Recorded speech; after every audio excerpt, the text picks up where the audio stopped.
Week 10 of the 2020 college football season is in the books, and we're headed into week 11 of this 2020 season. And week 10 was another crazy week. We saw lots of big upsets, lots of crazy games as well, including probably the game of the year between Notre Dame and Clemson. That was quite a matchup, went into double overtime, and we saw Notre Dame get a major win over Clemson, which Clemson, I think there's a stat there that said Clemson hadn't lost a regular season game in almost 3 years. So that was a huge win for Notre Dame, probably the biggest win that they've had in a decade. And all around, just a crazy week of action in week 10, and we're headed into week 11 now, and we're headed into mid-November, and we'll be going over our updated rankings here today, as we always do. And once again, this is just going to be rankings based off of how each of these teams did last week, and looking forward to next week as well. Starting out with your 1 through 7, we got Alabama at number 1 again this week. They're going to remain in that position, and they actually had a bye week. They did not play this past week, but they're 6-0, and they've definitely been the most consistent, most dominant team so far this season. So that's why Alabama has been and will continue to be number 1 for now. Notre Dame jumps up to number 2 this week after beating Clemson 47-40 once again. That was in double overtime and definitely was the game of the season so far. All around, just a great game between two great teams. And of course, for Clemson, they did not have Trevor Lawrence, so that definitely impacted them a decent amount. And I think when Clemson has Trevor Lawrence back and when they're facing Notre Dame again in the ACC championship game, as I do expect it to be, I think we could easily see Clemson win that matchup between because Trevor Lawrence, I just think, obviously, he's the better quarterback. And I think if Clemson did have Trevor Lawrence for that game, we probably would have seen a different result, to be honest with you. Because Trevor Lawrence is an out-of-this-world quarterback. He's probably going to be the top pick in the upcoming NFL draft. And, I mean, that's just bound to happen. He's as good of a quarterback as you get. So, yeah, for Clemson to be without him, I definitely think their backup quarterback did a great job this week. But, I mean, Trevor Lawrence is the better quarterback in the end, and I just think that for Clemson, if they would have had Trevor Lawrence there, they probably would have won. But Notre Dame, still a great win. I mean, Clemson played really well, so for Notre Dame to come and play like they did, I mean, that was very impressive by the Fighting Irish. They're 7-0, and they're moving up to number 2, and they're also moving in front of Ohio State, which Ohio State beat Rutgers 49-27. Only problem is, I mean, Ohio State, they routed them, which is a great win, but the thing is, though, they allowed 27 points to Rutgers of all teams. That is not something that you want to do. I mean, Rutgers is a team that's probably the worst team in the Big Ten. So, I mean, for Ohio State to allow that many points was a little bit concerning, not going to lie. I mean, it's a great win. You won it by 22 points, so what more can you ask for? But, I mean, Rutgers is a team that you should be shutting out. So, for Ohio State, I'm moving them down to 1 this week, and they're still 3-0, but I think Ohio State's definitely still a college football playoff contending team. 4 is going to be Clemson. They lost to Notre Dame. They're 7-1 right now, but I do expect Clemson to be right back on the rise once they get Trevor Lawrence back from his COVID break. You got Florida at number 5. They beat Georgia in great fashion, 44-28, and Georgia all around just looked like a mess on offense last week. I mean, Stetson Bennett, I mean, he just did not have a very good game, and all around for Georgia, they did not look very good. Florida on the other side looked great. I mean, their offense was clicking perfectly. Kyle Trask had a fantastic game.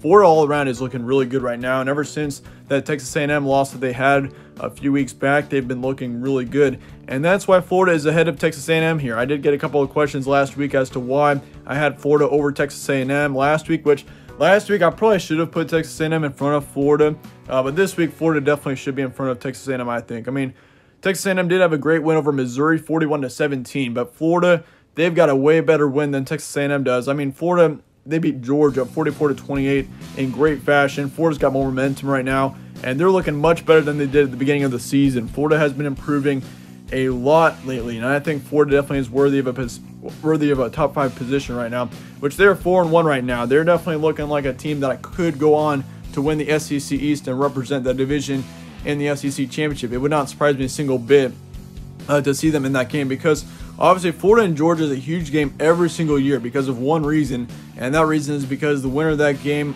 nearly always goes to the SEC Championship, because you got Florida and Georgia at the top of the division, then you got a big gap, and then you got teams like Tennessee and all of them right behind them. So Florida and Georgia definitely are at the top of that division right now, and so for Florida to get a win like that over Georgia is going to be huge, especially once we get to the point where we're starting to discuss who's going to be in the SEC Championship in Atlanta. So for Florida, that was a huge win. Very huge game for Florida. Huge win there. They're going to be top 5 this week. Texas A&M is number 6 after their win against Missouri. They're 5-1. So yeah, Texas A&M, don't sleep on them either. They're also looking really good right now. 7 is going to be Cincinnati. They finally cracked the top 7 for me. I mean, Cincinnati's been much higher in the AP polls than they have been in my rankings. I mean, I think that win against Houston was pretty convincing. I mean, Cincinnati looked great in that one. I watched a little bit of that game just to kind of see how Cincinnati's looking because, as you know, I've had some doubts about Cincinnati, but after that game against Houston, I think the Bearcats are looking for real right now. I mean, 38-10, they've been very dominant all season long. They're 7-1 right now. Cincinnati's looking really good, and I think that that could easily be a team that could possibly crack the top 4 if we see some major chaos go on over the next few weeks.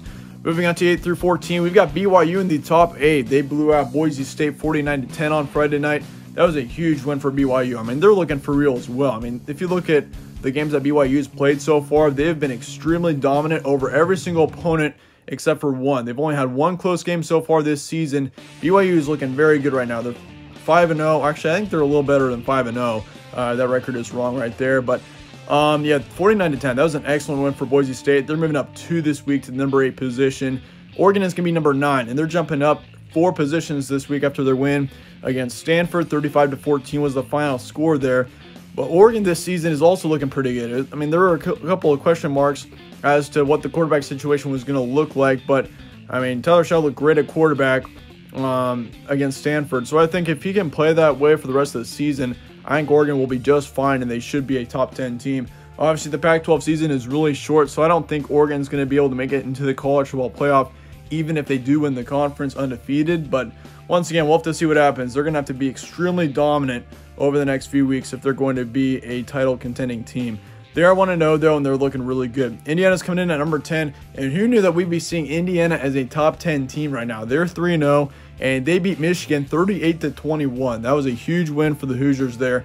I mean, they looked really good. Michael Penix, once again, I mean, I was talking about him for a good chunk of this offseason and how underrated of a quarterback Michael Penix is, and he's been definitely showing that so far this season. He's had a great year so far, and I think that's going to continue moving forward. I mean, I think Indiana's a for real team, and we got to watch out for them. Like, I think Indiana's kind of taking the position of where Penn State would be right now. Like, in the SEC East, you've got Michigan, Penn State, and Ohio State as your top 3 usually. I'd say Indiana's right up there, kind of in the position that we expected Penn State to be in. Like, they're top 10 right now. They're looking really good. Michael Penix, watch out for him too. Like, if you're playing Indiana, you got to watch out for him. 11 is going to be Wisconsin. They had a bye this week. Of course, they've had a lot of coronavirus issues, and this is the 2nd straight week that they've had to take off. Obviously, their game against Purdue was canceled this week. Their game against Nebraska was canceled a couple of weeks ago. They're 1-0 though. They did blow out Illinois in the first week of action, but once again, that is their 2nd straight week of being out. And problem is for Wisconsin, if they cancel this game too, coming up this next week, or if they have to cancel this game, that means that they are ineligible for the Big Ten championship, and that would be a huge blow for Wisconsin because, I mean, if you think about it, Wisconsin right now is the heavy favorite to win that the Big Ten West division right now. I mean, Minnesota's not very good. Iowa's not very good. Nebraska's not very good. So really, you don't have any teams at the top of that division except for Wisconsin right now. Wisconsin's looking like the clear-cut favorite to win that division. And if they aren't able to participate in it because they've been out for 3 games, that is going to be very detrimental to that SEC. Oh my gosh, I can't even talk. The Big Ten West division, and for Wisconsin in general, being a team that should win the division, that's going to be a huge blow for Wisconsin. I mean, they've got a chance to win that conference this season, but I mean, if Wisconsin's out, just think about it. There's a chance that we see either Northwestern or Purdue in the Big Ten championship. I mean, Northwestern's looking really good right now. They're 3-0. Purdue's still undefeated. We've seen Iowa, Nebraska, and Minnesota all take losses, so who knows what could happen there. But Wisconsin right now, if they do take off this week, they are ineligible for the Big Ten championship, which once again would be a huge blow for the conference. 12 is going to be Georgia. They took a loss against Florida 20-44 this week, and they're moving down 7 after that loss. Georgia really looked sloppy in that matchup. I mean, Stetson Bennett did not look very good. But yeah, Georgia's 4-2 right now. Miami is 6-1 after their win against NC State on the road. That was a huge win for them. It looked like NC State was going to get a win there for a second. I mean, that would have been a huge upset for NC State and a huge loss for Miami, but they're still alive. And Miami is actually ranked much higher in the AP polls than they are in my rankings. And the reason for that is because Miami, I mean, they're a good team. But the thing is, though, if you put Georgia and Miami head-to-head, I think Georgia would win. And it's kind of the same situation. Like, I put Like, if you had Indiana and Miami playing each other, I'm pretty sure Indiana would win. Oregon would beat Miami as well. So I just don't think Miami is that good of a team right now to be a top 10 team. But if they can get a couple more convincing wins, yeah, I'll probably put them in the top 10. But number 14 is going to be Oklahoma State. They did win against Kansas State. That was very impressive. 20-18 was the win there, or was the final score. And Kansas State being a team that has actually been pretty good this season, yeah, that's a good win for the Cowboys. They're going up 1 as well, and they are 5-1.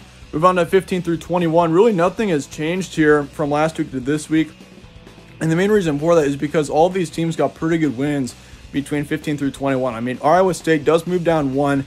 I swapped Iowa State and Oklahoma State around because, for one, Oklahoma State beat Iowa State earlier on in the season, and for two, Iowa State just has not been performing as well. Which Iowa State, I mean, they had a good win against Baylor here, 30-31, but Baylor's really not been looking all that good this season. So, I mean, Iowa State is 5-2, so, I mean, they're still a good team, but I don't think that they're better than Oklahoma State.